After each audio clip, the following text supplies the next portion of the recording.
Oke, baik. Selamat pagi untuk mahasiswa bisnis digital. Kita masuk di perkuliahan pemrograman berbasis web atau pemrograman web ini. Sebelumnya, perkenalkan nama saya Evan Rizyahan dengan nomor WhatsApp 0812 6581 5557 dan juga email ervandri@gmail.com. Ada beberapa hal yang perlu Bapak sampaikan dalam pertemuan ini. Sebelum kita masuk di perkuliahan selanjutnya adalah etika. Etika dalam menghubungi dosen itu sangat penting. Yang pertama adalah perhatikan waktu, ucapkan salam, perkenalkan diri Anda, sampaikan pertanyaan jika ada atau informasi yang ingin Anda ketahui. Selanjutnya salam penutup. Itu beberapa poin penting yang harus Anda pahami ketika berkomunikasi dengan saya secara khusus. Nah, kita akan masuk di materi kuliah pemrograman web ini atau pemrograman web 1 ini dengan topik materi yang akan kita bahas dalam pertemuan 1 sampai dengan pertemuan 14 yaitu tatap mukanya. Kemudian pertemuan 8 dan 16 itu adalah untuk ujian UTS dan UAS. Di pertemuan pertama pendahuluan, pertemuan kedua kita akan membahas HTML yang kedua, kemudian yang ketiga lebih dalam dengan HTML, CSS yang pertama, dan yang kedua yaitu Cascade Style Sheet, itu adalah untuk pemberian coloring atau mempercantik sebuah tampilan atau halaman web. Kemudian kita masuk ke JavaScript 1 dan 2 baru kita UTS. Nah, selanjutnya di pertemuan setelah UTS kita akan membahas yang namanya PHP ya, kemudian struktur perulangan, fungsi dan tipe data, mengakses file, mengolah data form, database baru kita review materi. Selanjutnya adalah untuk ujian akhir semester.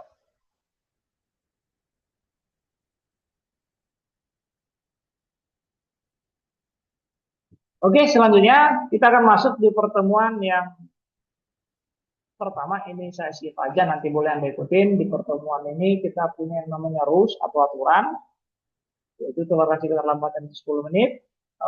Jika melebihi keterlambatan, boleh masuk ruang kuliah namun dianggap tidak hadir. Ya, tidak diperkenankan menggunakan kaos oblong ataupun shirt, harus menggunakan kaos yang berkerah. Tidak diperkenankan menggunakan sendal ataupun sepatu sendal. Ya harus menggunakan sepatu atau sepatu sendal. Minimal kehadiran itu 80% atau 85% untuk dapat mengikuti UAS. Dan yang berikutnya adalah diharapkan ketika dalam proses perkuliahan itu alat komunikasi harus di-silent atau dimatikan. Ini beberapa nilai atau komponen nilai dalam perkuliahan ini. Kehadiran itu 10%, kemudian tugas aktif 10%, ujian mix 10%, UAS 10%, dan proyek 50%. Di mana ketika kita konversi nilai yang mendapatkan nilai grade A, itu nilainya lebih besar sama dengan 80. Antara 70-80 dapat B, 60-70 dapat C, dan di bawah daripada 60 itu adalah dapat B dan E. B dan E, sorry. Oke, kita akan lanjut materi kita. Yang pertama inilah pendahuluan, adalah struktur dasar HTML, yaitu kemudian format teks, dan selanjutnya daftar urutan. Nah, tapi sebelumnya ketika kita akan membahas namanya pemrograman website ini, coba Anda bayangkan konsepnya untuk memahami HTML itu adalah, misalnya Anda seorang arsitek, Anda ingin membangun sebuah rumah. Nah, ketika rumah dibangun seperti ini, anggaplah ilustrasi seperti gambar berikut. Nah, gambar ini masih kelihatan biasa saja, artinya masih one color, hanya masih menggunakan satu warna saja. Nah, bagaimana supaya rumah ini menjadi menarik? Maka perlu ada beberapa sentuhan di dalam pemrograman ini. Misalnya adalah HTML. Untuk membangun rumah ini dengan fondasi atau dengan dasar yang baik dan benar itu menggunakan HTML. Itulah yang menjadi dasarnya pemrograman web ini. HTML itu singkatan dari Hypertext Markup Language. Yang kemudian setelah kita memiliki fondasinya, supaya rumah ini kelihatan cantik, maka kita kasih warna atau kita cat atau kita coloring, ya kita color, ya kita akan memberikan warna. Misalnya warna jendelanya apa, warna pintunya seperti apa, kemudian warna temboknya, warna atapnya, dan seterusnya. Nah, untuk memberikan pewarnaan itu dengan CSS atau Cascade Style Sheet. Kemudian yang berikutnya, yang ketiga adalah untuk mengisi setiap ruangan itu, di mana isi dari setiap ruangan itu bisa berganti-ganti, ketika ada penyimpanan data dan seterusnya, maka itu bisa kita lakukan namanya PHP. Kemudian untuk store datanya, menyimpan data dan seterusnya, kita menggunakan yang namanya MySQL. Jadi ini adalah 4 bagian penting atau bagian dasar di dalam pemrograman berbasis web. Jadi hal yang paling fundamental, hal yang harus pertama kali dipahami itu adalah HTML, ya, bagaimana HTML itu bekerja dan bagaimana sepertinya konsep pemrograman hypertext markup language ini yang akan dikombinasikan dengan CSS, PHP, dan MySQL. Nah, luaran daripada atau akhir daripada proyek pemrograman web ini adalah Anda menciptakan sebuah aplikasi berbasis web yang nanti akan kita ramu, akan kita rancang, dan di mana web itu bisa berjalan secara internet. Ya, mungkin itu yang menjadi pengantarnya. Nah, berikut materi. Yang pertama adalah HTML. HTML adalah atau Hypertext Markup Language adalah sekumpulan simbol-simbol atau tag-tag yang dituliskan dalam sebuah file yang dimaksud untuk menampilkan halaman pada web browser. Tag-tag HTML tersebut diawali dengan tanda lebih besar atau lebih kecil, ya, dan diakhiri dengan tanda lebih kecil, garis miring lebih besar, ya, seperti tag berikut. Ini merupakan mengawali, ini untuk menutup. Namun ada juga tag yang lain yang diakhiri dengan tanda demikian, ya, tag slash baru penutup yang seperti tanpa harus menggunakan tag seperti ini maksudnya. Misalnya tag BR, ini adalah tag input dan lainnya. Nah, file-file HTML itu selalu berakhiran dengan ekstensi atau akhiran daripada file HTML ini adalah HTM atau HTML. Jadi, jika Anda mengetik sebuah naskah dan menyimpannya dengan ekstensi HTML, maka Anda membuka file yang berformat HTML. Nah, seperti itu. Yang selanjutnya struktur HTML demikian, ada yang namanya header, bagian kepala, bagian isi, dan bagian ekor atau footer. Nah, bagian ini adalah struktur dasarnya. Misalnya ini adalah kitnya, kit di atas ini adalah sebagai bagian kepala. Kemudian bagian body ini adalah bagian isi. Nanti di bawahnya body ini ada yang namanya sebelum tag penutup HTML ini ada namanya bagian catatan kaki atau footer. Nah, konsepnya HTML seperti itu. Ada kepala, ada isi, ada ekor. Ya, ada 3 bagian yang paling penting. Oke, itu dia struktur HTML-nya. Nanti Anda bisa praktekkan ini. Nah, oh ya, software apa yang kita pakai di dalam membuat HTML ini? Sebenarnya nggak ada softwarenya karena otomatis kita menggunakan browser, di mana untuk mengetikkan kode programnya ini boleh menggunakan Sublime Text, boleh menggunakan Notepad.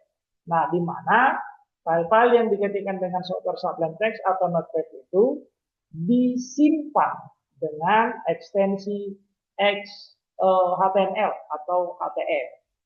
Nah, ketika sudah tersimpan, Anda tinggal klik filenya, maka file tersebut nanti akan terbuka di browser, maka muncullah hasil seperti ini. Ya, yang selanjutnya ini adalah tag selanjutnya, ini penjelasannya. Tag HTML dan tag penutup HTML merupakan tag pembuka dari dokumen HTML. Kemudian head, ini adalah untuk bagian headernya, bagian kepala, yang menandakan untuk catatan kepala.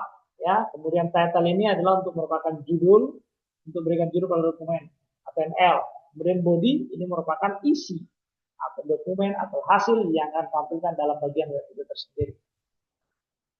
Yang pertama itu tag body dan atributnya. Itu bisa berisi namanya background. Nah, atribut ini digunakan untuk mengeset gambar untuk digunakan sebagai pada sebuah halaman. Cara penulisannya misalnya background, URL gambar, ini artinya lokasi penyimpanan gambarnya di mana. Contohnya seperti ini. Ini bagian tag headernya. Kemudian title, judul, kemudian ada background, ini sudah masuk kategori di bagian body. Nah, di sini body akan menggantikan background dokumen HTML dengan gambar. Jadi dia yang dipanggil adalah dengan image atau dengan nama folder image dengan nama bg.jpg. Kemudian adalah back color. Yang tadi itu background secara keseluruhan, ini back color ini adalah background itu orientasinya gambar. Kalau back color itu berarti orientasinya itu warna latarnya. Ya, bedakan antara background itu identik dengan gambar, tapi kalau back color identik dengan warnanya.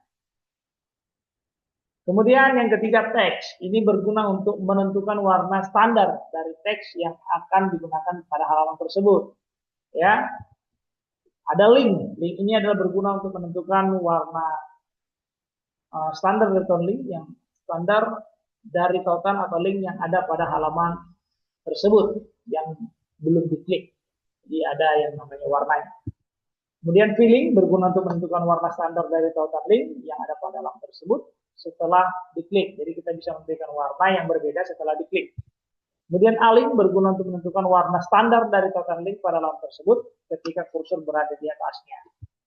Kemudian margin ini untuk mengatur yang namanya batas. Margin dan margin digunakan untuk menentukan jarak atas dan tepian pada halaman. Ya, teks ini akan terbaca pada browser Internet Explorer. Sedangkan untuk browse Netscape, teks yang digunakan adalah margin height dan margin width. Jadi biasanya rata-rata kendaraan yang kita pakai untuk berselancar di internet itu sudah menggunakan Chrome ya atau Mozilla Firefox. Sudah jarang menggunakan Internet Explorer. Kemudian onload ini digunakan untuk menjalankan suatu perintah ketika suatu halaman HTML dibuka. Nah, ini dia perintah untuk onload. Jadi ketika sudah masuk satu halaman, maka dia akan mengambil atau memanggil halaman yang lain atau informasi yang tersimpan di dalamnya, misalnya dengan perintah tag body onload sama dengan alert selamat datang. Nah, kemudian on unload ini untuk menghilangkan, digunakan untuk menjalankan satu perintah ketika suatu halaman itu ditutup. Ya, tadi memanggil onload, unload itu untuk menutup. Yang berikutnya adalah contoh di sini, gunakan text editor misalkan Notepad untuk menyunting teks pada latihan di bawah ini, dan untuk melihat hasilnya buka file tersebut pada menggunakan browser. Nah, ini dia caranya. Menampilkan teks belajar bahasa pemrograman web itu ternyata mudah juga. Nah, ini tulisannya silakan disimpan dengan nama latihan 1.1 HTML. Nah, selanjutnya tinggal Anda buka browsernya, panggil halaman. Oke, ini juga yang kedua, silakan nanti Anda lakukan yang sama supaya Anda bisa mengikuti atau memahami dasar-dasar dari pemrograman web ini. Oke, yang ketiga juga seperti itu. Setiap latihan ini, makin banyak Anda latihan, maka akan semakin praktis atau semakin Anda memahami konsep pemrograman web. Format teks. Nah, sekarang kita akan memformat teks itu ada berbagai macam, sama seperti kalau kita mengetik di Microsoft Word. Microsoft Word itu ada kita bold, ada yang namanya italic, ada underline, ya, ada juga yang namanya free, bebas, tidak rata kanan tapi juga hanya rata kiri. Jadi bebas dia tulisan. Bold itu membuat teks tercetak tebal, elemen italic itu untuk garis miring, underline untuk garis bawah, elemen free artinya bebas, seperti apapun bentuk tulisannya atau spasinya itu akan tercipta atau tertulis. Nah, kemudian di sini format teks yang berikutnya adalah elemen center, ada elemen base point untuk mengukur besar kecilnya sebuah pixel atau ukurannya, kemudian elemen poinnya untuk masalah pemberian warna terhadap tulisan teks tersebut. Yang selanjutnya adalah elemen HR untuk memberikan horizontal rule atau untuk membuat garis secara horizontal. Ya. Kemudian di sini ada juga namanya sebagai latihan yang kelima, silakan Anda ikutin untuk menampilkan teks dengan ganti baris atau BR, belajar bahasa pemrograman web dengan materi HTML dasar dan JSP dan seterusnya. Ini Anda tinggal ikutin, masuk ke simpan dengan latihan 2.1. Ini latihan yang ke-6 dan ini latihan yang ke-7 dan latihan yang ke-8.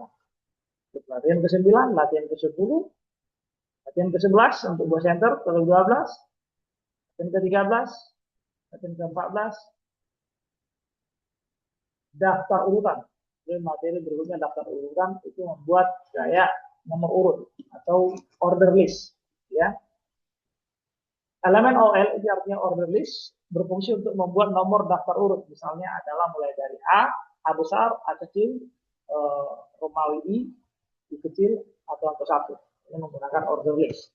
Kemudian unordered list itu misalnya menggunakan bullet, ya, circle, square, list, dan seterusnya. Kemudian kalau elemen list itu adalah menggunakan campuran antara order list dan unordered list. Nah, ini latihannya untuk bagian order list. Ya, tinggal ikutin saja. Latihan yang kedua, latihan yang ketiga, latihan yang keempat, dan seterusnya. Dan kemudian ini adalah rangkuman nanti dari pertemuan saat ini keseluruhan. Jadi ada setiap materi itu ada latihannya. Bapak harap Anda mengikutinya, Anda mempraktekannya supaya untuk pertemuan berikutnya itu tidak kebingungan. Karena kalau kita di pertemuan satu kita tidak paham, maka di pertemuan kedua juga akan selanjutnya semakin tidak paham, sehingga materi kuliah ini akan menjadi membosankan.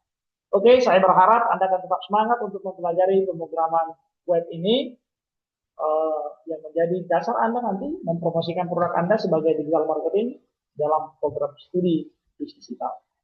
Akhir kata dari saya, semangat, sukses buat Anda.